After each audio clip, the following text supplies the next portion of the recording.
Hi friends, welcome to my channel. आज मैं आप लोगों के लिए लेकर आया हूं अक्टूबर 2022 का करंट अफेयर्स। ये आने वाले आगामी सभी प्रतियोगी परीक्षाओं के लिए अति महत्वपूर्ण है। तो चलिए शुरू करते हैं। ये प्रश्न दोनों अंग्रेजी और हिंदी में लिखे हुए हैं। मैं केवल हिंदी वाले पढ़ूंगा क्योंकि दोनों पढ़ने में टाइम ज़्यादा लग जाएगा, इसलिए अपनी सुविधा के हिसाब से आप लोग वीडियो पॉज करके भी देख सकते हैं। स्वच्छता सर्वेक्षण 2022 के अनुसार किस शहर को पहला 7 सितारा शहर घोषित किया गया है? ए इंदौर, बी भोपाल, सी नवी मुंबई और डी मैसूर। इसका आंसर है ए इंदौर। इसका एक्सप्लेनेशन देखते हैं। इंदौर भारत का पहला 7 सितारा कचरा मुक्त शहर घोषित किया गया है। इसके पहले किसी भी शहर को 7 सितारा रेटिंग नहीं दिया गया है। इसके साथ ही सूरत, भोपाल, नवी मुंबई, मैसूर, विजयवाड़ा और तिरुपति को 5 स्टार रेटिंग प्रदान किया गया है। स्वच्छता सर्वेक्षण किस मंत्रालय द्वारा जारी किया जाता है? गृह मंत्रालय, आवास एवं शहरी मंत्रालय, ग्रामीण विकास मंत्रालय और पंचायती राज मंत्रालय। इसका आंसर है आवास एवं शहरी मंत्रालय, ministry of housing and urban affairs. इसका एक्सप्लेनेशन देखते हैं। देखिए, इसमें डिफरेंट डिफरेंट कैटेगरी के लिए अलग अलग रैंकिंग दिए गए हैं। जैसे 1 लाख से अधिक जनसंख्या वालों में इंदौर का प्रथम स्थान रहा है। 1 लाख से कम जनसंख्या वाले में महाराष्ट्र के पंचगनी का स्थान रहा है। फिर सबसे स्वच्छ कंटेनमेंट बोर्ड में देवलाली का स्थान रहा है। उसके बाद जो सर्वश्रेष्ठ गंगा शहर है 1 लाख से अधिक जनसंख्या वाले में, उसका पुरस्कार हरिद्वार को दिया गया है। और 100 से अधिक स्थानीय निकायों वालों में, जहाँ पे 100 से अधिक शहरी स्थानीय निकाय हैं, उसमें मध्य प्रदेश टॉप पे रहा है। और 100 से कम वाले में त्रिपुरा टॉप पर रहा है। अक्टूबर 2022 में किन 2 समुद्री तटों को ब्लू फ्लैग सर्टिफिकेट प्रदान किया गया? ऑप्शन इस प्रकार हैं: कोलवम और ईडन तट, शिवराजपुर और राधानगर तट, मिनिकॉय, थुंडी और कदमत तट, गोल्डन और कासरकोड तट। इसका आंसर है मिनिकॉय, थुंडी और कदमत तट। अक्टूबर 2022 में ही इसको दिया गया लक्षद्वीप स्थित मिनिकॉय, थुंडी और कदमत तट को। ये दोनों तट जो हैं कहाँ स्थित हैं? लक्षद्वीप में स्थित हैं। इसको देता कौन है? Foundation for environmental education. ये स्वीडन स्थित एक संस्था है, एनजीओ है। Foundation for environmental education FEE द्वारा ब्लू फ्लैग सर्टिफिकेट दिया जाता है बीचेस को। ये किस लिए दिया जाता है? क्योंकि जो बीच साफ सुथरे होते हैं, सुंदर होते हैं, जहाँ पर बेसिक सुविधाएं होती हैं, जैसे कपड़ा धोने का व्यवस्था अच्छा हो, नहाने का व्यवस्था अच्छा हो, बहुत सारे पैमाने हैं, उस पर दिया जाता है। फिलहाल भारत में ऐसी बीचों की संख्या 12 है। मार्स ऑर्बिटल मिशन, जिसे मॉम भी कहा जाता है शॉर्ट फॉर्म में, तो किस वर्ष प्रक्षेपण किया गया था? 2010, 2011, 2012 और 13। इसका आंसर है डी, 2013 में किया गया था। अब ये न्यूज़ में क्यों है? क्योंकि कुछ दिन पहले अक्टूबर 2022 में इसने काम करना बंद कर दिया था। मतलब इसका संपर्क इसरो के साथ टूट गया है, इसलिए ये न्यूज़ में है और इसलिए इम्पोर्टेंट हो जाता है। इसे 2013 में प्रक्षेपित किया गया था और ये 2000 सितंबर 2014 में मंगल की कक्षा में पहुंचा था। और इनिशियल डेज में, शुरुआती समय में, इसका जो अवधि था वो केवल 6 माह का था, किंतु बाद में इसको जो कार्य करते करते 8 वर्ष बीत गए और ये 8 वर्षों तक अच्छे से कार्य करता रहा। आगे चलते हैं। प्रश्न नंबर 5, निम्न में से INA अरिहंत क्या है? Which of the following is INA Arihant? परमाणु पनडुब्बी है, लड़ाकू विमान है, विमान वाहक पोत है या नौसैनिक विध्वंसक है? इसका आंसर है परमाणु पनडुब्बी। ठीक है, ये देश की पहली स्वदेशी परमाणु पनडुब्बी है और इसका जो इनॉग्रेशन हुआ है, जो सेना में शामिल किया गया नौसेना में 2016 में प्रधानमंत्री नरेंद्र मोदी द्वारा इसे कमीशन किया गया था। विश्व की सबसे ऊंची भगवान शिव की प्रतिमा विश्वास स्वरूपम का अनावरण कहाँ किया गया है? इसका आंसर है राजस्थान।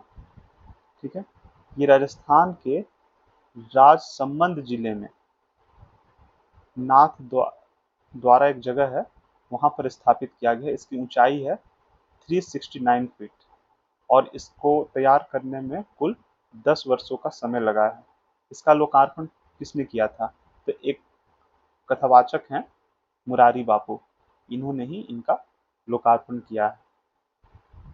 आगे चलते हैं। मिशन स्कूल ऑफ एक्सीलेंस किस राज्य में शुरू किया गया है? Mission of school excellence has been started in which state? Rajasthan, Gujarat, Uttar Pradesh या मध्य प्रदेश? इसका आंसर है गुजरात। यह मिशन गुजरात में स्मार्ट कक्षाओं और कंप्यूटर प्रयोगशालाओं, जो कंप्यूटर के लैब्स होते हैं और स्मार्ट कक्षा होती हैं, उसको डेवलप करने के लिए और उसके बुनियादी ढांचे, बेसिक इंफ्रास्ट्रक्चर के लिए इसको लॉन्च किया गया है गुजरात की सरकार द्वारा। इसका शिलान्यास प्रधानमंत्री नरेंद्र मोदी जी ने किया था। अभी हाल ही में किस खेल में महिला और पुरुषों के मैच फीस को एक समान किया गया है? जनरली महिलाओं और पुरुषों का जो मैच फीस होता है वो एक समान नहीं होता है। पुरुषों को अधिक दिए जाते हैं मैच फीस और महिलाओं को कम दिए जाते हैं। तो अभी हॉकी, फुटबॉल, क्रिकेट या कबड्डी, किस में से महिलाओं और पुरुषों का जो मैच फीस है बराबर किया गया? आंसर है क्रिकेट। बीसीसीआई ने ऐसा किया है। इससे पहले न्यूजीलैंड पहला देश था जिसने ऐसा किया था और इंडिया जो है सेकंड कंट्री है। अभी हाल ही में 100 वर्ष से अधिक उम्र के पंजीकृत मतदाताओं को पत्र किसके द्वारा लिखा गया है? प्रधानमंत्री द्वारा, राष्ट्रपति द्वारा, मुख्य चुनाव आयुक्त द्वारा या नीति आयोग के सीईओ द्वारा? इसका आंसर है भारत के मुख्य चुनाव आयुक्त द्वारा लिखा गया है। एक्सप्रेशन देखते हैं। 1 अक्टूबर 2022 को अंतर्राष्ट्रीय वृद्धाजन, ये डेट भी इंपॉर्टेंट है, अंतर्राष्ट्रीय वृद्धाजन दिवस मनाया जाता है, के अवसर पर 100 वर्ष से अधिक उम्र के देश के सभी मतदाताओं को भारत के मुख्य चुनाव आयुक्त द्वारा चुनावी प्रक्रिया में उनके योगदान के लिए आभार व्यक्त किया गया। देश में ऐसे मतदाताओं की संख्या 2.5 लाख से अधिक। यहाँ भी एक प्रश्न बन सकता है कि ऐसे मतदाताओं जो शतायु हैं उनकी कितनी संख्या है? तो ये संख्या है 2.5 लाख। और 80 वर्ष से अधिक उम्र के मतदाताओं की संख्या कितनी है? लगभग 1.80 करोड़ है। आगे चलते हैं प्रश्न नंबर 10 की तरफ।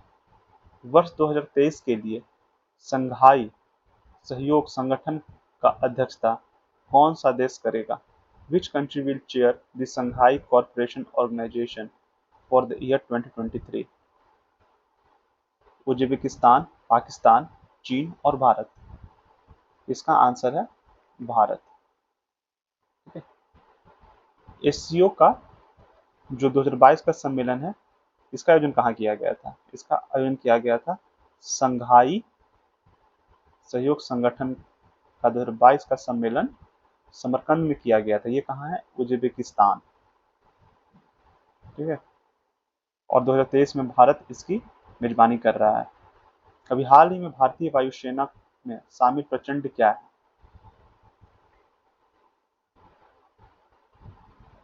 हल्का लड़ाकू विमान है, हल्का लड़ाकू हेलीकॉप्टर है, ड्रोन है, आकाश से सतह मार करने वाला मिसाइल है। ये हल्का लड़ाकू हेलीकॉप्टर है, लाइट कॉम्बैट हेलीकॉप्टर। स्वदेश निर्मित हल्के लड़ाकू विमान प्रचंड, ये इंपॉर्टेंट इसलिए भी हो जाता है क्योंकि ये इंडिजीनियस है, जो इसको स्वदेश निर्मित बोलते हैं। प्रचंड विमान को अक्टूबर 2022 में रक्षा मंत्री श्री राजनाथ सिंह द्वारा ऐसे 4 हेलीकॉप्टरों को वायुसेना में शामिल किया गया है। इनका उपयोग हर मौसम में युद्ध अभियानों के साथ साथ रेस्क्यू ऑपरेशन में भी किया जाएगा। क्वेश्चन नंबर 12 देखते हैं। धर्मांतरण करने वाले दलितों को अनुसूचित जाति का दर्जा प्रदान करने के लिए विचार हेतु किस आयोग का गठन किया गया है? ये भी धर्मांतरण काफी सुर्खियों में रहा है ये मुद्दा, ये इंपॉर्टेंट प्रश्न बनता है। पूर्व न्यायाधीश आर.सी. लाहोटी, पूर्व न्यायाधीश वाई.के. सभरवाल, पूर्व न्यायाधीश के.जी. बालाकृष्णन या पूर्व न्यायाधीश अल्तमश कबीर? इसका आंसर है पूर्व न्यायाधीश के.जी. बालाकृष्णन। भारत के पूर्व मुख्य न्यायाधीश के.जी. बालाकृष्णन की अध्यक्षता में धर्मांतरण कर चुके दलितों को अनुसूचित जाति का दर्जा प्रदान करने के मुद्दे पर अध्ययन करने हेतु अक्टूबर 2022 में एक आयोग का गठन किया गया है। ठीक है, आयोग के अन्य सदस्य के रूप में डॉक्टर रविंदर सिंह तथा प्रोफेसर सुषमा यादव को भी शामिल किया गया। ये 3 सदस्यीय एक कमिटी है। युवा 2.0 योजना किस मंत्रालय द्वारा चलाया जा रहा है? युवा 2.0 scheme is being run by which ministry? खेल मंत्रालय या शिक्षा मंत्रालय या युवा मंत्रालय या रक्षा मंत्रालय? इसका आंसर है शिक्षा मंत्रालय। भारत सरकार के शिक्षा मंत्रालय द्वारा गांधी जयंती के अवसर पर युवा 2.0 योजना शुरू करने की घोषणा की गई है। यह योजना आजादी के अमृत महोत्सव के एक भाग के रूप में नेशनल बुक ट्रस्ट के माध्यम से लागू किया जा रहा है। इसके तहत देश भर से 30 वर्ष से कम आयु, ये याद रखने का, 30 वर्ष से कम आयु की उम्र के कुल 75 लेखकों का चयन किया जाना है। विश्वविद्यालयों की टाइम्स वैश्विक रैंकिंग 2023 में शीर्ष 300 में भारत का कौन सी संस्थान को जगह मिला है? Which Indian institute has found a place in the top 300 in the Times global ranking of universities 2023? IIT Madras, IIT Ahmedabad, IISc Bengaluru या जवाहरलाल नेहरू यूनिवर्सिटी? इसका आंसर है आईआईएससी बेंगलुरु। ठीक है, Times higher education world university ranking 2023 में शीर्ष 250 में भारत की कोई भी संस्था जगह नहीं बना सकी। उसके बाद आईआईएससी बेंगलुरु को 251 से 300 रैंक के बीच में रखा गया है। टॉप 500 संस्थानों में भारत के 5 संस्थान हैं। यूनिवर्सिटी ऑफ ऑक्सफोर्ड को प्रथम तथा हार्वर्ड यूनिवर्सिटी को दूसरा स्थान प्राप्त हुआ है। आगे चलते क्वेश्चन नंबर 15। भारतीय मूल के ऋषि सुनक, जिन्होंने अक्टूबर 2022 में ब्रिटेन के प्रधानमंत्री के रूप में शपथ ग्रहण किया है, किस राजनीतिक पार्टी से संबंधित है? ये तो सभी जानते हैं कि भारतीय मूल के ऋषि सुनक वहां पर प्रधानमंत्री बने हैं, लेकिन क्वेश्चन ये पूछेगा कि किस पार्टी से वो जुड़े हुए हैं। लेबर पार्टी से हैं, कंजर्वेटिव पार्टी से हैं, लिबरल पार्टी से हैं या डेमोक्रेटिक यूनियनिस्ट पार्टी से हैं? इसका आंसर है कंजर्वेटिव पार्टी। कंजर्वेटिव पार्टी के ऋषि सुनक ने अक्टूबर 2022 में ब्रिटेन के प्रधानमंत्री के रूप में शपथ ग्रहण किया। इसके अतिरिक्त पेनी मोर्टेड प्रधानमंत्री की रेस में शामिल थे। ये भी क्वेश्चन कभी कभी पूछ लेता है। अक्सर ऐसे प्रश्न वनडे एग्जाम्स में देखे जाते हैं कि उनके प्रतिद्वंदी कौन थे। उसके बाद इन्होंने लीज ट्रस्ट का स्थान लिया है। बोरिस जॉनसन के नेतृत्व वाली सरकार में उन्हें वित्त मंत्री बनाया गया था। जो ऋषि सुनक है ये वित्त मंत्री भी रह चुके थे बोरिस जॉनसन की सरकार में। अक्टूबर 2022 में संपन्न चुनावों के बाद ब्राजील के राष्ट्रपति के रूप में किसने शपथ ग्रहण किया? गोराल्डो एल कमीन, आर्थर लीरा, रोड्रिगो पचेको या लूला द सिल्वा? इसका आंसर है डी। प्रोनाउंसिएशन के लिए थोड़ा सा माफ कर दीजिएगा मुझको, क्योंकि इनके नाम हमारे जैसे नहीं होते हैं, मिलते जुलते। अक्टूबर 2022 में संपन्न चुनाव में तत्कालीन राष्ट्रपति जायर बोल्सोनारो को पराजित करके लूला दा सिल्वा तीसरी बार राष्ट्रपति निर्वाचित हुए हैं। और लूला दा सिल्वा पे वहाँ पे करप्शन के भी चार्जेस लगे थे और ये कुछ दिनों के लिए जेल में भी थे। संयुक्त राष्ट्र मानवाधिकार परिषद में किन दो देशों के विरुद्ध लाए गए प्रस्ताव पर भारत ने मतदान के दौरान अनुपस्थिति दर्ज की? रूस और तुर्की, म्यांमार और बांग्लादेश, सऊदी अरब और ईरान, चीन और श्रीलंका। इसका आंसर है डी, चीन और श्रीलंका के खिलाफ लाया गया था यूएनएचआरसी में प्रस्ताव। संयुक्त राष्ट्र मानवाधिकार परिषद में श्रीलंका में सुलह, जवाबदेही व मानवाधिकार को बढ़ावा देने के लिए तथा चीन के विरुद्ध चीन में सिंजियांग क्षेत्र में उइगर मुसलमानों के मुद्दे पर प्रस्ताव लाया गया था। यूएनएचआरसी का मुख्यालय कहाँ स्थित है? जिनेवा में। और इसके कितने सदस्य हैं? 47। आगे चलते हैं।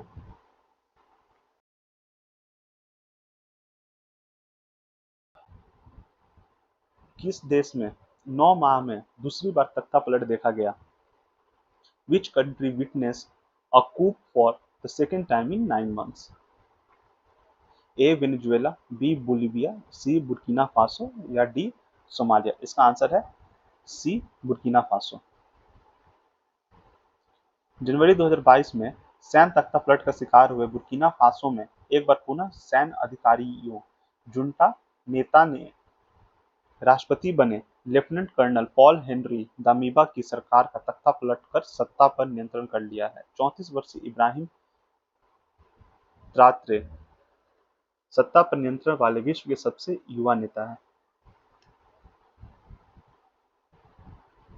किरसान क्षेत्र किस देश से संबंधित है? ईरान, यूक्रेन, इराक या अजरबैजान। इसका आंसर है यूक्रेन। लुहांस्क, डोनेट्स्क, खिरसान और जापोरोजिया यूक्रेन के 4 क्षेत्रों को रूस ने जनमत संग्रह का हवाला देकर अपने देश में विलय कर लिया। इसके पश्चात रूसी सांसद डूमा ने, ये भी इंपॉर्टेंट है कि रूस के सांसद क्या बोलते हैं, डूमा। रूसी सांसद डूमा ने भी इन प्रांतों को रूस का हिस्सा घोषित कर दिया। दूसरे विश्व युद्ध के पश्चात यूरोप में किसी दूसरे देश के क्षेत्रों को अपना भाग बनाने की यह सबसे बड़ी घटना है। ग्लोबल हंगर इंडेक्स 2022 में भारत का कौन सा स्थान रहा? ए 107, बी 105, सी 117 या डी 85। इसका आंसर है 107। ग्लोबल हंगर इंडेक्स 2022 में कुल 121 देशों में भारत का 107वां स्थान रहा। यमन की स्थिति सबसे खराब रही। यह सूचकांक विकसित देशों के लिए जारी नहीं किए जाते हैं क्योंकि वहां पर ऐसा कोई प्रॉब्लम नहीं होता है, इसलिए ये इंपॉर्टेंट है कि कोई भी विकसित देश के लिए ऐसे जो इंडेक्स नहीं जारी किए जाते हैं। इसे जारी कौन करता है? कंसर्न वर्ल्ड वाइड और वेल्थ हंगर लाइफ द्वारा जारी किया जाता है। हाल ही में सार्वजनिक क्षेत्र की किस कंपनी को महारत्न कंपनी का दर्जा दिया गया है? Which public sector company has recently been given the status of Maharatna company? Bharat heavy electronics limited, Hindustan aeronautics limited, oil India limited या ग्रामीण विद्युतीकरण निगम। इसका आंसर है डी, ग्रामीण विद्युतीकरण निगम। देश में अब महारत्न कंपनियों की संख्या 12 हो गई है और इसके साथ ही नवरत्न कंपनियों की संख्या भी 12 ही है। देश में central bank digital currency pilot project की शुरुआत कब की गई? 1 नवंबर 2022, 5 नवंबर 2022, 1 दिसंबर 2022 या 5 दिसंबर 2022। इसका आंसर है 1 नवंबर 2022। भारत के सेंट्रल बैंक डिजिटल करेंसी की पायलट प्रोजेक्ट की शुरुआत 1 नवंबर 2022 को हुई है। इसकी घोषणा इसी वर्ष के केंद्रीय बजट में किया गया था। प्रारंभ में केवल सरकारी प्रतिभूतियों के थोक लेनदेन के लिए ही डिजिटल रुपए का इस्तेमाल की इजाजत दी गई है। ऐसा एक करेंसी रिटेल में भी आने वाला है। बुकर पुरस्कार 2022 में किन्हें प्रदान किया गया है? Who has been awarded the Booker prize 2022?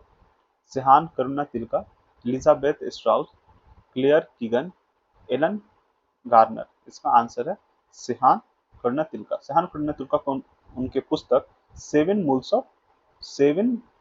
Moons of Maali Almeida के लिए यह पुरस्कार दिया गया है। बुकर अंतर्राष्ट्रीय पुरस्कार वर्ष 2022 किसे दिया गया है? सलमान रसूदी, किरण देसाई, अरुंधति राय या गीतांजलि श्री? तो ये दिया गया है इनको, गीतांजलि श्री को। और इसमें कंफ्यूज मत होइएगा कि बुकर अंतर्राष्ट्रीय पुरस्कार और बुकर पुरस्कार ये दोनों ही पुरस्कार अलग अलग हैं। बुकर अंतर्राष्ट्रीय पुरस्कार भारत की लेखिका गीतांजलि श्री और उनके उपन्यास टॉम ऑफ सैंड, जिसको हिंदी में बहुत लोग रेत समाधि भी कहते हैं, को दिया गया। और इसके साथ ही उनकी अंग्रेजी अनुवादिका डेजी रॉकवेल को मई 2022 में प्रदान किया गया था। विश्व हिंदी सम्मेलन 2022 में कहाँ आयोजित किया जाना है? इसका आंसर है नाडी, फिजी। 12वां विश्व हिंदी सम्मेलन फरवरी 2023 को फिजी के नाडी शहर में होना है। फिजी सरकार के सहयोग से कौन करता है? भारतीय विदेश मंत्रालय द्वारा इसका आयोजन किया जाता है। ये भी इंपॉर्टेंट है। महिलाओं के क्रिकेट एशिया कप 2022 किस टीम ने जीता है? भारत, श्रीलंका, पाकिस्तान या बांग्लादेश? इसका आंसर है भारत। एशियाई क्रिकेट परिषद के तत्वाधान में अक्टूबर 2022 में संपन्न महिलाओं का 8वां Asia cup cricket tournament Bharat ने फाइनल में श्रीलंका को हराकर जीता। इसका आयोजन बांग्लादेश में हुआ था और भारतीय टीम की कप्तान कौन थी? हरमनप्रीत कौर थी। आईसीसी का प्लेयर ऑफ द मंथ पुरस्कार जीतने वाली भारत की पहली महिला क्रिकेटर कौन बनी है?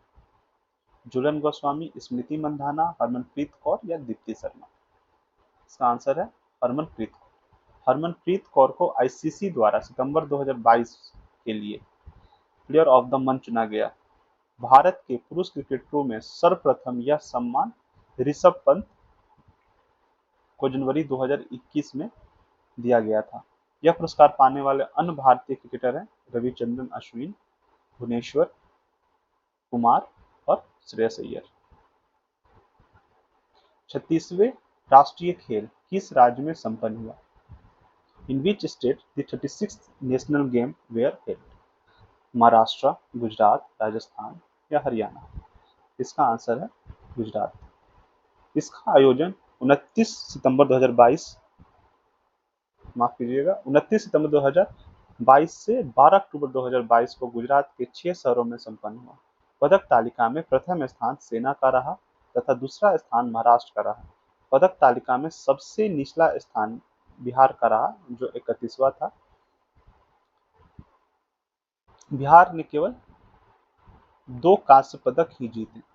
खेलों का शुभांकर कौन था? इस खेलों का सावज, जिसका मतलब एशियाई शेर होता है। गीत था जुड़ेगा इंडिया जुड़ेगा इंडिया। सर्वश्रेष्ठ पुरुष एथलीट का पुरस्कार साजन प्रकाश को दिया गया तथा सर्वश्रेष्ठ महिला खिलाड़ी हाशिका रामचंद्रन को चुना गया। चिकित्सा के लिए नोबेल पुरस्कार 2022 किसने जीता? Who won the Nobel Prize 2022 for Medicine? John Clauser, Alain aspect,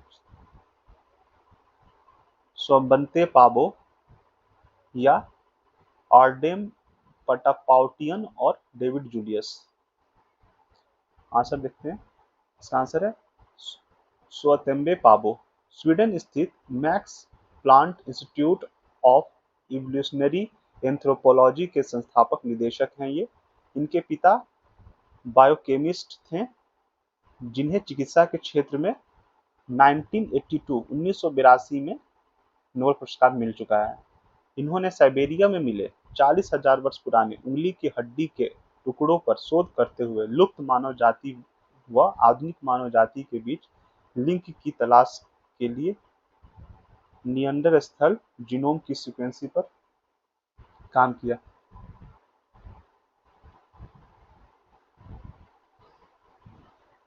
भौतिक विज्ञान के क्षेत्र में वर्ष 2022 के नोबेल पुरस्कार से किसे सम्मानित नहीं किया गया है? मोनाबो और Klaus Hasselmann, Alain Aspect, John F Clauser, Anton Zeilinger. इसमें से कौन नहीं है? इसका आंसर है ए मोनाबो और क्लासेल हैसमैन। ये नहीं है, बाकी हैं। भौतिकी में 2022 का नोबेल पुरस्कार एलन एस्पेक्ट, जॉन एफ क्लासेर और एंटोनो जिलिंगर को उनके उलझे हुए फोटॉन के साथ प्रयोगों, बल असमानताओं के उल्लंघन की स्थापना और क्वांटम सूचना विज्ञान में अग्रणी योगदान के लिए प्रदान किया गया था।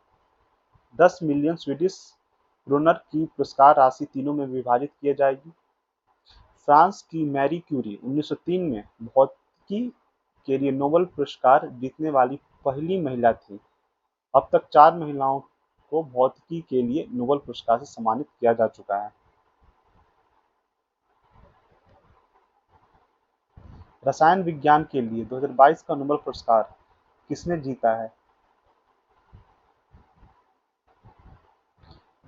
ऑप्शंस हैं बेंजामिन लिस्ट और डेविड मैकमिलन, इमैनुअल चारपेटियन और जेनिफर डॉनडा, कैरोलिन आर बटोरजी, मॉर्टेन मेल्डॉल और के बैरी शार्पलेल।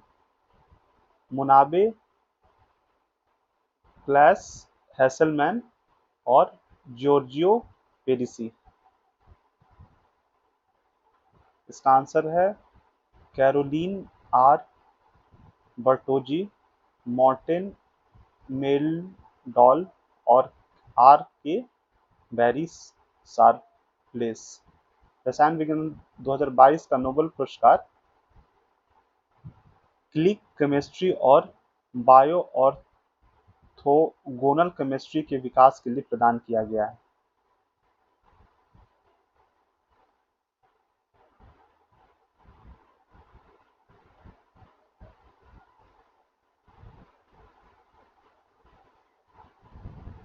साहित्य में नोबेल पुरस्कार 2022 किसने जीता? Who won the Nobel prize 2022 in literature? इसका आंसर है एनी एनॉक्स। साहित्य में नोबेल पुरस्कार 2022 में फ्रांस की 82 वर्षीय एनी एनॉक्स को उस साहस और नैदानिक तीक्ष्णता के लिए प्रदान किया गया जिसके साथ वह व्यक्तिगत स्मृति की जड़ें, अलगाव और सामूहिक बाधाओं को उजागर करती हैं। कठिन परिस्थितियों में जन्मी और पली बढ़ी 20 पुस्तकों की लेखिका व साहित्य के लिए नोबेल पुरस्कार पाने वाली 17वीं महिला हैं। उनकी सबसे प्रबुद्ध पुस्तक 2008 में प्रकाशित द ईयर्स है। भारत के बंगाली साहित्यकार रविंद्रनाथ ठाकुर को वर्ष 1913 में इस पुरस्कार से सम्मानित किया गया था। वह नोबेल पुरस्कार से सम्मानित होने वाले न केवल पहले भारतीय हैं बल्कि पहले एशियाई भी हैं। शांति का नोबेल पुरस्कार 2022 किसे मिला?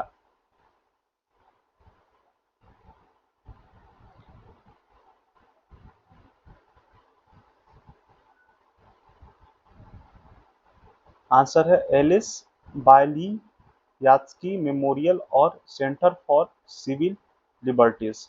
शांति का नोबेल पुरस्कार बेलारूस के जेल में निरुद्ध मानवाधिकार कार्यकर्ता एलिस बालियात्स्की तथा रूसी मानवाधिकार संगठन मेमोरियल वह यूक्रेन के लोकतंत्र व संगठन सेंटर फॉर सिविल लिबर्टीज को संयुक्त रूप से प्रदान किया गया है। 2014 में यह पुरस्कार भारत के कैलाश सत्यार्थी तथा पाकिस्तान की मलाला यूसुफजई को दिया गया था। अर्थशास्त्र के क्षेत्र में वर्ष 2022 के नोबेल तुल्य पुरस्कार से निम्नलिखित में से किसे सम्मानित नहीं किया गया है? Ben S Bernanke, Douglas W Diamond, Philip H Dybvig, Esther Duflo. इसका आंसर है ईस्टर डुफ्लो को इस वर्ष नहीं सम्मानित किया गया था, ये पिछले वर्ष सम्मानित हुई थी। और ये जो तीनों अर्थशास्त्री हैं, Ben S Bernanke, Douglas W Diamond और फिलिप एच डॉबविग, ये तीनों ही अमेरिका के हैं और इन्होंने एक शोध किया था, जो शोध का विषय था कि पिछली सदी के चौथे दशक में आई मंदी का अध्ययन कर बताया कि घबराहट में लोगों द्वारा जमा पूंजी निकालने से बैंक प्रभावित होते हैं और फिर बैंकों के ढहने से अर्थव्यवस्था संकट में आ जाता है। मतलब कि ये साइकिल एक बन जाता है जिसकी वजह से ऐसा होता है। भारत के अमर्त्य सेन को 1998 में तथा भारतीय मूल के अभिजीत बनर्जी व उनकी पत्नी ईस्टर डुफ्लो को यह पुरस्कार 2019 में प्राप्त हुआ।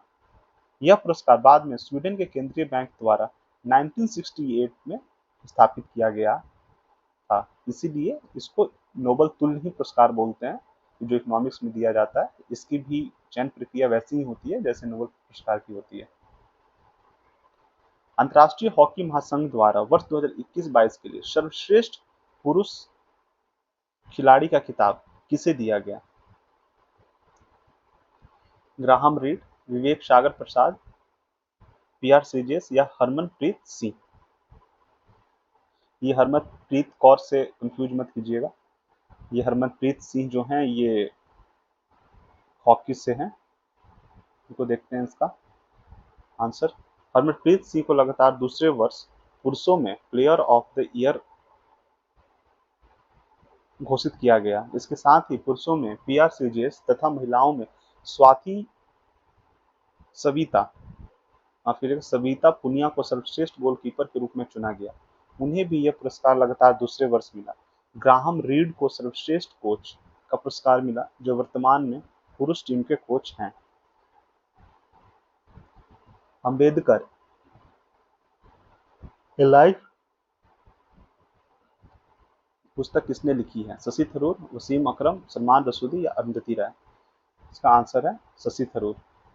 सुल्तान और मेमोयर पुस्तक के लेखक कौन है? इसका आंसर है वसीम अकरम। निम्नलिखित में से कौन सा मिलान सही है? 31 अक्टूबर को राष्ट्रीय एकता दिवस मनाया जाता है, 11 अक्टूबर को अंतर्राष्ट्रीय बालिका दिवस मनाया जाता है, 2 अक्टूबर को लाल बहादुर शास्त्री की जयंती मनाई जाती है, 9 अक्टूबर को विश्व डाक दिवस के रूप में सेलिब्रेट किया जाता है। ये सारे ही मिलान सही हैं।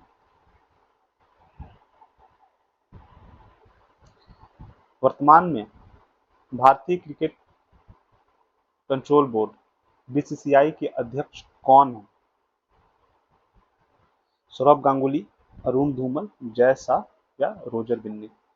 इसका answer D, Roger Binny. Roger Binny BCCI के 36वें अध्यक्ष हैं। जय शाह बीसीसीआई के सचिव पद पर कार्यरत हैं और अरुण धूमल को आईपीएल का अध्यक्ष के रूप में चुना गया है। विश्व बिलियर्ड्स चैंपियनशिप 2022 किसने जीती? Who won the World Billiards Championship 2022? Saurabh Kothari, Pankaj Advani, Shri Krishna Suryanarayan या गीत सेठी। इसका आंसर है पंकज अडवाणी। कोलालमपुर में संपन्न हुए विश्व बिलियर्ड्स चैंपियनशिप 2022 में पंकज अडवाणी ने अपने ही देश के सौरभ कोठारी को 4-0 से फाइनल में हराकर ये खिताब अपने नाम किया।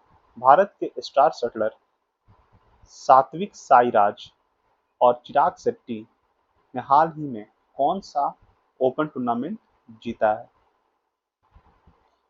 India star shuttler Satwik Sairaj and Chirag Shetty have recently won which open tournament? ऑस्ट्रेलियाई ओपन जीते हैं, या अमेरिकी ओपन जीते हैं, फ्रेंच ओपन जीते हैं, इंग्लैंड ओपन जीते हैं? इसका आंसर है फ्रेंच ओपन। भारत के सात्विक साईराज और चिराग शेट्टी ने पेरिस में फाइनल में चीनी ताइपे के लू चिंग याओ और यांग पो हान को सीधे गेम में 21-13, 21-0 से हराकर French open super 2022 badminton tournament पुरुष युगल खिताब जीता। भारत ने जौहर कप 2022 का सुल्तान तीसरी बार जीता है।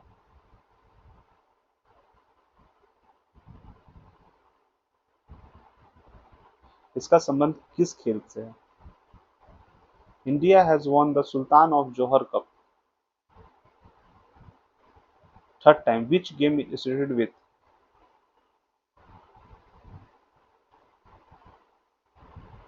ये यहाँ पे क्वेश्चन उल्टा हो गया है, ये सुल्तान जौहर कप है, तीसरी बार जीता है। India has won the Sultan of Johor cup, which game is associated with? Football, cricket, kabaddi या हॉकी? इसका आंसर है hockey.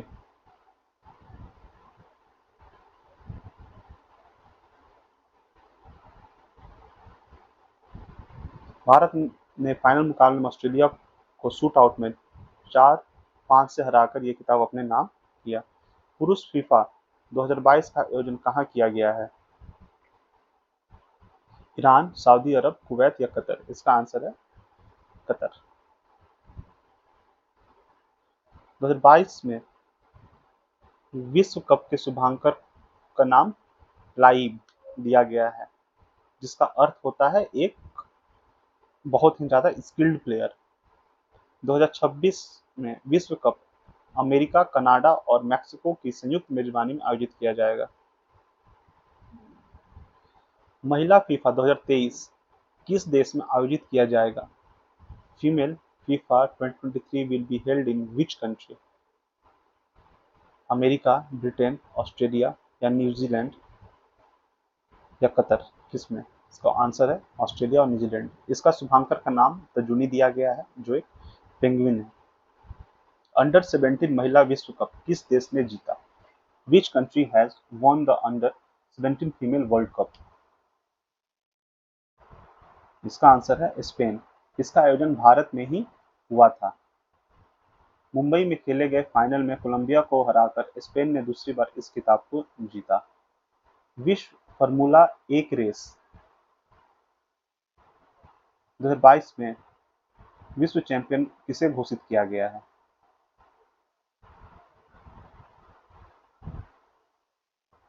Who has been declared the world championship in World Formula 1 Race 2022?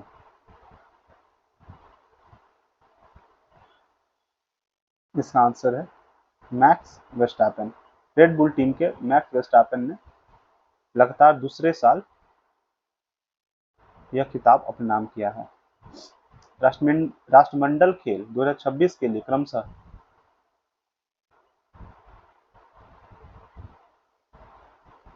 राष्ट्रमंडल खेल 2026 के लिए क्रमशः किन खेलों को शामिल किया गया है और बाहर किया गया है?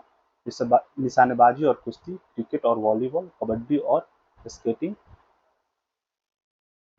मुक्केबाजी और तीरंदाजी? इसका आंसर है निशानेबाजी और कुश्ती। कॉमनवेल्थ गेम्स 2026 में ऑस्ट्रेलिया में आयोजित किए जाएंगे। इसमें शूटिंग को शामिल किया गया है तथा कुश्ती और तीरंदाजी को बाहर किया गया है। वर्ष 2022 में इसका आयोजन इंग्लैंड के बर्मिंघम में किया गया था। ये तो इतने महत्वपूर्ण प्रश्न हो गए, और इसके साथ कुछ वन लाइनर्स हैं जो महत्वपूर्ण हैं, लेकिन उसके प्रश्न उतने अच्छे से नहीं बन पाते हैं, लेकिन फिर भी ये आते हैं।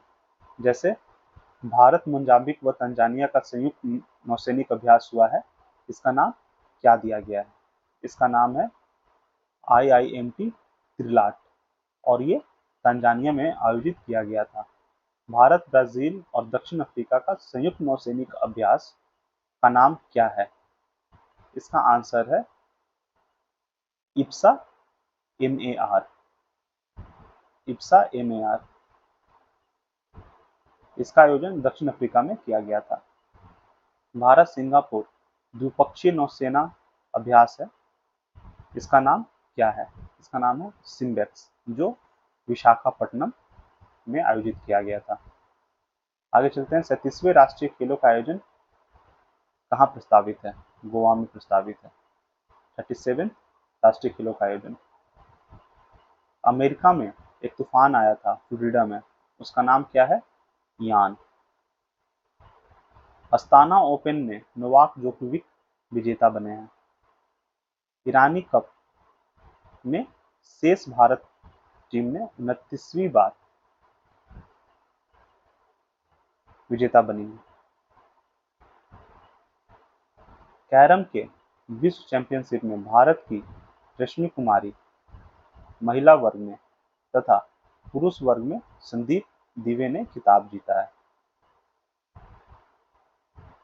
61वें राष्ट्रीय ओपन एथलेटिक्स चैंपियनशिप 2022 जो बेंगलुरु में संपन्न हुआ, जिसमें पुरुष वर्ग का टीम खिताब सेना, इसको सर्विसेज बोलते हैं, ने जीता, वहीं महिलाओं का जो खिताब है रेलवे ने जीता। ओवरऑल चैंपियन रेलवे रहा। इसमें जो है सेना के तेजिंदर पाल को पुरुषों में तथा ज्योति याराजी को महिलाओं में सर्वश्रेष्ठ एथलीट घोषित किया गया। ज्योति याराजी रेलवे से हैं। 4 वर्षों से अधिक समय तक FATF की ग्रे सूची में रहा पाकिस्तान अभी सूची से बाहर आ गया है। स्वीडन में नई सरकार बनी है जिसके प्रधानमंत्री है Ulf Kristersson. Giorgia Meloni Italy की पहली महिला प्रधानमंत्री बनी है। चीनी राष्ट्रपति जिनपिंग लगातार तीसरे बार चीनी कम्युनिस्ट पार्टी के महासचिव पुनर्निर्वाचित हुए हैं। गुजरात में एक जगह है डीसा में भारतीय वायुसेना का नया एयरबेस बनाने के लिए प्रधानमंत्री नरेंद्र मोदी ने अक्टूबर 2022 में आधारशिला रखी। मोढेरा, ये इंपॉर्टेंट है, मोढेरा गुजरात में प्रधानमंत्री ने भारत का पहला 24x7 सौर ऊर्जा संचालित गांव घोषित किया है। मोढेरा गुजरात। दुबई में एक 16 देवी देवताओं के भव्य और विशाल हिंदू मंदिर का उद्घाटन किया गया अक्टूबर 2022 में। बंगाल में एक तूफान आया था अक्टूबर 2022 में, बंगाल उड़ीसा के क्षेत्र में, बांग्लादेश के क्षेत्र में। इसका नाम है सीतरंग। आशा करता हूं कि आपको ये वीडियो पसंद आया होगा और अक्टूबर 2022 से संबंधित क्वेश्चन इससे बाहर से नहीं पूछे जाएंगे, ऐसी संभावना है। वीडियो को अंत तक देखने के लिए बहुत बहुत धन्यवाद।